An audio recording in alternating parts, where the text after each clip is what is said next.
Welcome back to another video. Today I'm going to cover 8 things I don't necessarily like about my Tesla Model Y. When I first got it, I did a video that was 12 things I absolutely love about it, and to be honest, I really struggled to come up with a list of things I don't like. However, there are a few things that I would definitely change about it if I could. Let's get into it.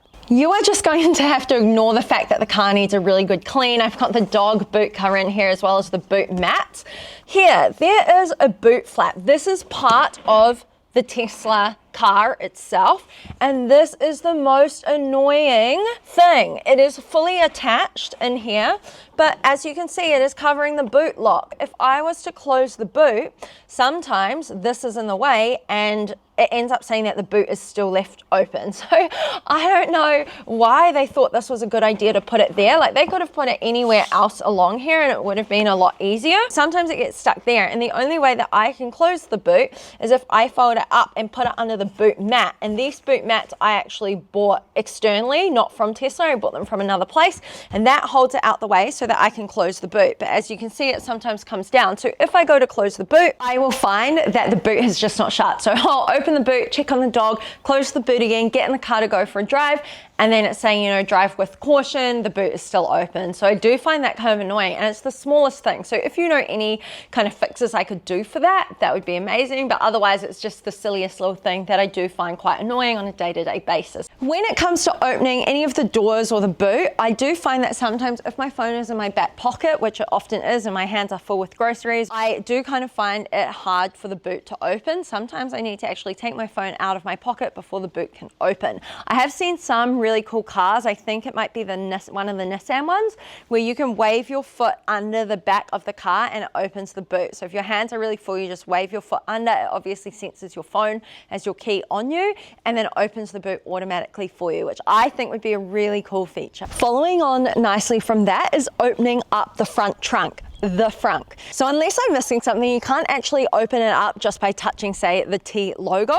You need to either be in the car to hit the button to open it on the screen, or this wind is really picking up, or you need to be on your phone in the Tesla app to open the front trunk. I would absolutely love if you could just touch it or double tap it with your phone as the sensor in your pocket or a key on you to then open it, so that you don't have to go into the app to get it open. It would just be a lot faster and easier. As you can see, this list is kind of little changes that I would make, and I think it would improve the Tesla user experience. So here you can see I'm in the Tesla app, and all I need to do is hit the button and it opens like that. So I do absolutely love the space in the Tesla, but yeah, otherwise I just find it kind of annoying to open. And then if you want to close it, you've got to make sure that you hit it right. If you saw my first video, 12 things I love about my Tesla Model Y, you may remember that I mentioned I loved that I could use summon mode to get the car in and out of the single car garage, because I wasn't used to driving such a big car compared to our last car.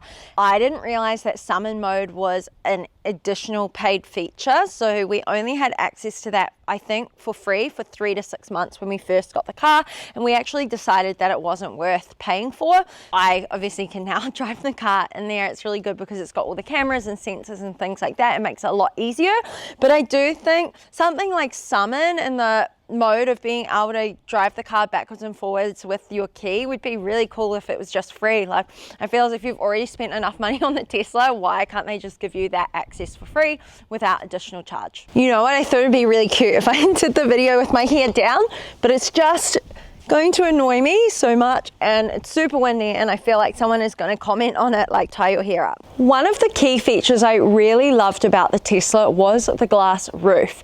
It looks absolutely gorgeous from the inside and the outside, but on a hot summer's day, I must say the seats heat up, and boy oh boy can that burn the backs of your legs if you're wearing shorts or a skirt or a dress. I'm sure a lot of people don't have that issue, but for me personally, I absolutely love living in shorts, so I do find that sometimes the seat can get a little bit too hot through the glass, and as can the cabin. So the glass roof really kind of heats up the inside of the car. The cool thing is, obviously with the Tesla, you can set it to cool down before you even get to the car. So if we know that it's a really hot summer's day and we are leaving the car outside, we know it's going to be hot, but we're leaving in like half an hour, we can obviously cool the cabin down before we even get to it. So of course there's that, but it's just something I thought I'd include. And I know that you can get sunshades, but I just don't think they look as cool as the glass roof. So speaking of shorts, I clearly love being in denim shorts. However, denim is not so nice on the white seats. So you'll see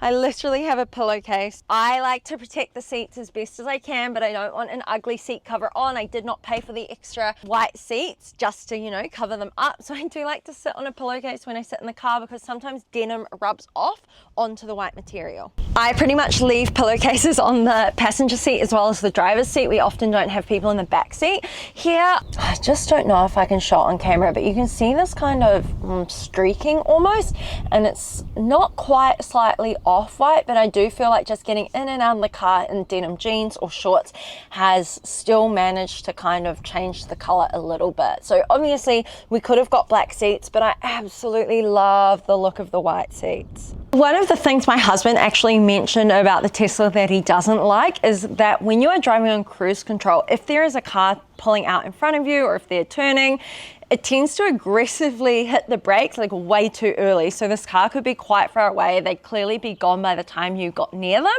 And I get that this is supposed to help avoid crashes. It's trying to help you, but I do feel like the cruise control really adjusts the speed like way too soon. When it comes to another aspect of driving, there's something that I think has the potential to be a really cool feature, and that is the corrective steering. So making sure that you're driving in the lane. And where I see that would be helpful is if someone was falling asleep at the wheel, if for whatever reason something happened to them and they were veering off the lane and potentially going to end up in a crash, the car can auto correct them back into the lane, which is a great feature, but I don't feel like it's quite got it right for country roads. And sometimes even if you happen to veer off and you've got both hands on the steering wheel, it sometimes will try and correct you anyway. So where this isn't necessarily beneficial is if you're driving down the country roads, which we do quite a bit, it will try and correct you even if you're trying to drive around a pothole. So it'll kind of correct you back into the lane, or if you're trying to avoid something on the side of the road that the car hasn't picked up,